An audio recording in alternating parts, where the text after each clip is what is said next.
జనహృదయ నేత, రాయలసీమ ముద్దుబిడ్డ, ముఖ్యమంత్రిగా అద్భుత పాలన చేసిన మా అధినాయకుడికి జన్మదిన శుభాకాంక్షలు. ఇట్లు గొర్ల కిరణ్ కుమార్, మాజీ ఎమ్మెల్యే, ఎచ్చెర్ల నియోజకవర్గం. తిరుపతిలోని ఎస్వి యూనివర్సిటీలో రోజుకో వివాదం కొనసాగుతుంది.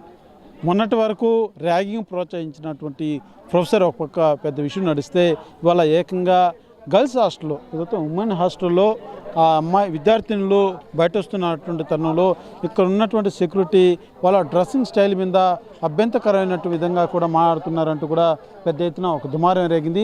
అసలు ఏం జరిగిందో తెలుసుకునేటువంటి ప్రయత్నం చేద్దాం.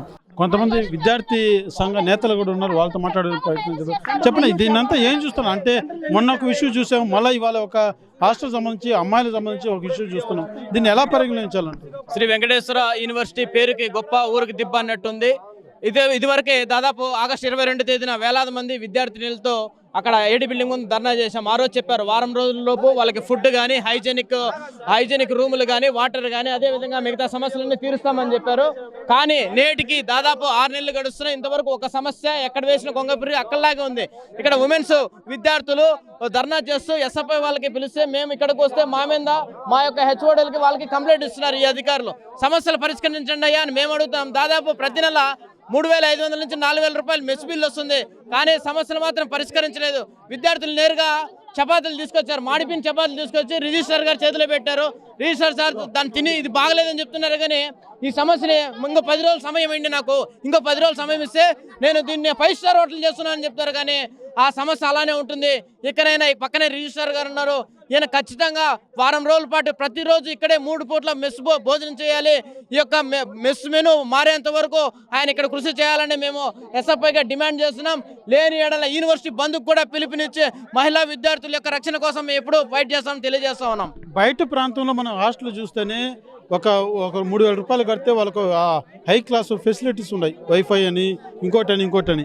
వీళ్ళు డబ్బులు చెల్లించి కూడా ఈ రకంగా ఏదైతే చూస్తాం. కొంతమంది విద్యార్థులు చెప్తున్నారు, వాళ్ళ పర్సనల్ విషయాలు కూడా చెప్తున్నారు. చాలా బాధాకరంగా ఉంది. మీరు ఎలా చూస్తున్నారు? వరుసగా యూనివర్సిటీలో ఈ రకంగా జరగడం మీరు ఎలా చూస్తున్నారు? యూనియన్ నాయకులు ఈ రోజు ఎస్వి యూనివర్సిటీలో చాలా దౌర్భాగ్య స్థితిలో ఉంది. ఎందుకంటే మొన్న సంఘటన చూసాం, ర్యాగింగ్ సంఘటన చూసాం, ఇది సంఘటన చూస్తున్నాం.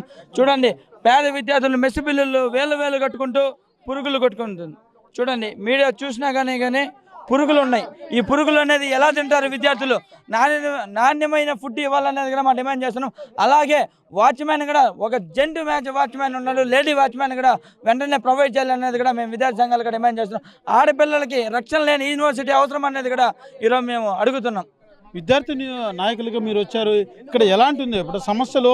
అనేక సమస్యలు ఇటీవలగా ఎస్వి యూనివర్సిటీలో 100 సమస్యలు ఏర్పడ్డాయి. అందులో భాగంగా ఇవాళ చూస్తే లేడీస్ హాస్టల్ సంబంధించి వాళ్ళ అనేక సమస్యలు చెప్తున్న విద్యార్థులంతా కూడా ఇక్కడ అధికారులు ఏం చెప్తున్నారు? రిజిస్టర్ కావచ్చు, వీసీ కావచ్చు, ఈ యొక్క యూనివర్సిటీలో ఏదైతే అధికారులు ఉన్నారో అధికారులకు విద్యార్థులు అనేక సార్లు మొరపెట్టుకున్నా కూడా ఏమాత్రం పట్టించుకునే పరిస్థితి ఈరోజు యూనివర్సిటీలో కనపడటం లేదు. ఈరోజు విద్యార్థులు ఇప్పటికే 3 సార్లు ధర్నా చేసినా కూడా రిజిస్టర్ గారు అనేక సార్లు వచ్చి హామీలు ఇచ్చాడు, కానీ ఇంతవరకు ఒక సమస్య కూడా పరిష్కరించే పరిస్థితిలో కనపడటం లేదు. రిజిస్టర్ గారు ఉన్నారు సార్. ఏదైతే ఈ సంఘటన వరుసగా ఇటీవల ఒక విషయం నడిచింది ఎస్వి యూనివర్సిటీలో, ఏదైతే ర్యాగింగ్ పరంగా.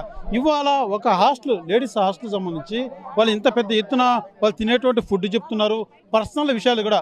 ఒక విద్యార్థిని, ఒక అమ్మాయి విషయం మనం చెప్పలేంది, అలాంటి విషయం కూడా వాళ్ళు మన మీడియా ముఖంగా చెప్తున్నారంటే అన్ని ఫుడ్లో పురుగులు ఉన్నాయి అంటున్నారు. మేము బయట వెళ్ళాలంటే డ్రెస్సింగ్, దీని మీద వార్డెన్స్ అందరూ ఉన్నారండి. ఇక్కడ చూడండి ఫుడ్ తయారు. మేడం రండి, మేడం రండి, మీరు చెప్పండి సార్. మేము చెప్తున్నాం కదా, ఏ సమస్య అయినా మేము సాల్వ్ చేస్తున్నాం. మేము కూడా లోపలికి వచ్చాం. హెచ్ఆర్సి నుంచి కూడా హెచ్ఆర్సి చైర్మన్ వచ్చారు, నేను లోపలికి వచ్చాను. మేము వచ్చి మెస్లో భోజనం చేసాము, ఈడంతా కూడా వచ్చి చూసాము. మేము వస్తూనే ఉన్నాము. లేడీస్ అంటే, అమ్మాయిలు అంటే కొన్ని చెప్పుకోలేని సమస్య ఉంటే దానికి తగ్గట్టుగానే ఒక డ్రెస్సింగ్ స్టైల్ కూడా ఉంటుంది. దాన్ని మనం పాయింట్అవుట్ చేయకూడదు, కరెక్ట్ కాదు. అలాంటప్పుడు మీరు ఎలా చేశారు? ఇక్కడ ఉన్న సిబ్బంది ఎలా చేశారు? వార్డెన్ చెప్పిందని వాచ్మెన్ అడిగారంట, దాన్ని కూడా కనుక్కుందాము. వార్డెన్ చెప్పిందా లేదని కూడా వార్డెన్ కూడా వీళ్ళ మీదకే పిలిపిస్తాం మేము. తప్పకుండా అది తప్పు. డ్రెస్ కోడ్ గురించి ఎవరు మాట్లాడినా అది తప్పు. తప్పకుండా అతను అడిగింటే అతని మీద యాక్షన్ తీసుకుంటాం. అడగడం తప్పు కాదు. ఎవరైతే ఒకవేళ నిజంగానే అలాంటి స్టూడెంట్ ఉంటే క్వశ్చన్ చేయడం తప్పు కాదు. కానీ ప్రతి ఒక్క అమ్మాయిని ప్రతి ఒక్కరి డ్రెస్సింగ్ కోడ్ని పాయింట్అవుట్ చేయడం కరెక్ట్ కాదని విద్యార్థులు చెప్తున్నారు. అదే రకంగా ఫుడ్ సంబంధించి కూడా మీరు ఇవాళ వచ్చారు కాబట్టి ఇప్పటికిప్పుడు ఏదైనా ఆ సెకండ్లో ఆ నిమిషానికి మాత్రం ఇక్కడ హడావుడి ఉంటుంది తప్ప మిగిలిన టైంలో నరకం అనుభవిస్తున్నామని వాళ్ళు చెప్తున్నారు. దానికే నేను చెప్తున్నాను మిమ్మల్ని కూడా భాగస్వాములు చేస్తాం. మీరు ఒక 5-6 మంది అందులో ఉండండి, ప్రతి ఒక్కటి క్వాలిటీ చెక్ చేయండి, మీరు కూడా బాధ్యత తీసుకోండి అనే చెప్తున్నాం. జెంట్స్ హాస్టల్లో అబ్బాయిలు కూడా దాంట్లో ఉన్నారు. అదేవిధంగా మీరు కూడా ఉండండి, ప్రతి బిల్లు చెక్ చేయండి, మీరు కూడా భాగస్వాములు కాండి, అన్నీ రెక్టిఫై చేద్దామని నేను చెప్తున్నాను. ఫర్దర్ ఇంకేంటి వీళ్ళ సమస్య మీద మీరు ఎలాంటి చర్యలు చేయబోతున్నారు? 1వ తేదీ లోపల రేపటి నుంచే మేము వార్డెన్స్తో కూడా చెప్పాము. వంటగాడు కూడా మేడమ్స్ పిల్లలు ఉంటారు. ప్రతి ఒక్క సమస్యను 1వ తేదీ లోపల అన్నీ మేము సాల్వ్ చేస్తాం. ఇప్పుడు వాళ్ళు చూపించినటువంటి చపాతి మీరు తిన్నారా, చూసారా? నేను కూడా అది కొద్ది తినింది నేనే. తప్పకుండా దానికే మేడమ్స్ చెప్తున్నాను. ఎలా ఉంది ఫుడ్? అది గట్టిగా ఉంది. మేడంతో చెప్తాము, దాన్ని కూడా వాళ్ళు రెక్టిఫై చేపిస్తారు. సార్ ఒక చిన్న డౌట్, వాళ్ళు ఓసిగా తింటున్నారా మీకు ప్లీజ్ పెట్టే తింటారు, ఎవరు ఓసిగా పెట్టరు. అలాంటప్పుడు మినిమం నాణ్యత అనేది ఉండాలి కదా. తప్పకుండా అండి. మేడమ్స్ ఉన్నారు కదా, మేడం అడగండి. నాకంటే కూడా వాళ్ళే కదా ఉంటారు, వాళ్ళని అడగండి. చూస్తున్నా ఏదైతే వరుసగా కూడా ఎస్వి యూనివర్సిటీ పరిధిలో మొన్నటి వరకు కూడా ఏదైతే ర్యాగింగ్ పోతుందో కూడా పెద్ద దుమారు రేగింది. అయితే ఇవాళ ఎక్కువ మహిళ ఎవరైతే ఉమెన్స్ హాస్టల్ ఉందో ఈ హాస్టల్లో ఈ నైట్ టైం డ్రెస్ వేసుకున్నటువంటి విద్యార్థులు బయట వెళ్తున్నటువంటి తరుణంలో వాళ్ళని అసభ్యకరంగా ఆ డ్రెస్సింగ్ స్టైల్ గురించి కూడా ఇక్కడ ఉన్నటువంటి సిబ్బంది పాయింట్అవుట్ చేయడం, అది ఆ విద్యార్థులంతా కూడా తీవ్ర స్థాయిలో కూడా మండిపడుతున్నటువంటి పరిస్థితి. మేము అనేక సమస్యలు కూడా చెప్పుకోలేకుండా మేము అనుభవిస్తున్నాము. మేము తినేటువంటి ఫుడ్లో కావచ్చు, మా డ్రెస్సింగ్ స్టైల్లో కావచ్చు, మాకున్నటువంటి సమస్యల పరంగా కూడా మా డ్రెస్సింగ్ స్టైల్ అనేది ఉంటుంది. దాన్ని పాయింట్అవుట్ చేయడం ఎంతవరకు సమంజసం కూడా విద్యార్థులతో తెలియజేస్తున్నటువంటి పరిస్థితి. ఎస్వి యూనివర్సిటీలో వరుసగా ఈ రకమైనటువంటి పరిస్థితులు మాత్రం విద్యార్థుల్ని తీవ్రంగా మనోవేదన గురి చేస్తున్నాయి. యూనియన్ నాయకులు ఏదైతే విద్యార్థి సంఘ యూనియన్ నాయకులు కూడా పెద్ద ఎత్తున డిమాండ్ చేస్తున్నారు. అతి త్వరలోనే పూర్తి స్థాయిలో ఎస్వి యూనివర్సిటీలో చదివేటువంటి ప్రతి విద్యార్థులు కూడా స్వేచ్ఛగా చదివేలాగా చర్యలు చేపట్టాలి అధికారులు. లేకపోతే దీన్ని యొక్క రాష్ట్ర స్థాయిలో కూడా ఒక ఉద్యమంలాగా చేపడతామంటూ కూడా విద్యార్థి నేతలతో చెప్తున్నటువంటి పరిస్థితి. కెమెరా పర్సన్ కోటితో Suresh, RTV, SV university. Night dress వేసుకొని బయటికి పోకూడదని వార్డెన్స్ కానీ ఎవరైనా కానీ ఒక రూల్ పాస్ చేసేటప్పుడు మమ్మల్ని అడిగి నోటీస్ బోర్డులో పెట్టి పాస్ చేయాలి. లేదా ఇప్పుడు దానికోసం మీరు ఇక్కడ ఏం చేశారు? మేము ధర్నా చేసాము. వీసీ రిజిస్టర్ హాస్టల్ వార్డెన్స్ అందరూ వచ్చి మా సమస్యలను పరిష్కరించాలని మేము ధర్నా చేసినామన్నా. సారు 1వ తేదీ వరకు టైం అడిగారన్నా. ఆ టైంలో చెయ్యకపోతే తర్వాత మళ్ళీ ఇదే రిపీట్ అయిందన్నా. కాదన్నా, నైట్ డ్రెస్ వేసుకొని బయటికి వెళ్ళకూడదంట. మా షార్ట్స్ వేసుకొని పోతే అడగమనండి, సమాధానం చెప్తాం. నైట్ డ్రెస్ వేసుకొని పోతాము. వాళ్ళు ఎందుకు అడుగుతారన్న మా డ్రెస్ సెన్స్ గురించి?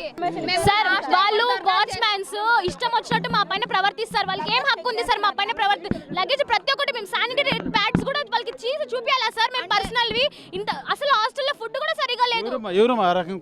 ప్రతి ఒక్క వాచ్మ్యాన్ ప్రతి ఒక్కటి కూడా మమ్మల్ని చెక్ చేసి చూసారు సార్. మేము స్నాక్స్ కూడా తెచ్చుకోకూడదు, ఏమీ తెచ్చుకోకూడదు. వచ్చి ఏం ప్రయోజనం లేదు సార్, ఏమీ ప్రయోజనం లేదు. ఎవరు వచ్చినా ప్రయోజనం లేదు. మా సమస్యలు ఇలాగే ఉంటాయి. వాళ్ళు మాత్రం నెలకి లక్షల జీతాలు మాత్రం ఖచ్చితంగా తీసుకుంటారు. ఏమైనా అంటే చేస్తాము అంటారు.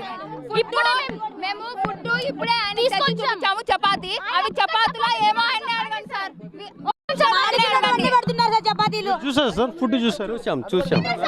చూసాము. చపాతీ గట్టిగా ఉంది, దాని మీద కూడా మేము యాక్షన్ తీసుకుంటామని చెప్పాం. మిమ్మల్ని కూడా భాగస్వాములు చేస్తాం. మీరు అక్కడ ఉండి మీరు కూడా దాంట్లో బాధ్యత తీసుకోమని చెప్తున్నాం. ఒకటి స్టార్ట్ అవుతుందండి. వాళ్ళు అడిగిన మెను, వాళ్ళు ఏం రాయిస్తే, వాళ్ళు ఏం చెప్తే అన్నీ చేస్తాం. రేపు నుంచి ఏదైనా ప్రాబ్లమ్స్ గురించి అడిగితే డిపార్ట్మెంట్ కాల్ చేసి చెప్తున్నారు సార్. ఈ డిపార్ట్మెంట్ పాయింట్ అవుట్ చేస్తున్నారు సార్. ఎందుకు అలా చేస్తున్నారు సార్? మేమేం స్టూడెంట్స్ కాదా సార్? డిపార్ట్మెంట్ వైజ్ వచ్చామా మేము ఇక్కడే నిలబడ్డాం సార్. ఇక్కడ నిలబడినందుకు ఇప్పుడు అందరు డిపార్ట్మెంట్లకు ఫోన్ చేసి చెప్తున్నారు సార్. వీళ్ళకి ఏం రైట్ ఉంది? మా సమస్యలు మేము అడగకూడదు.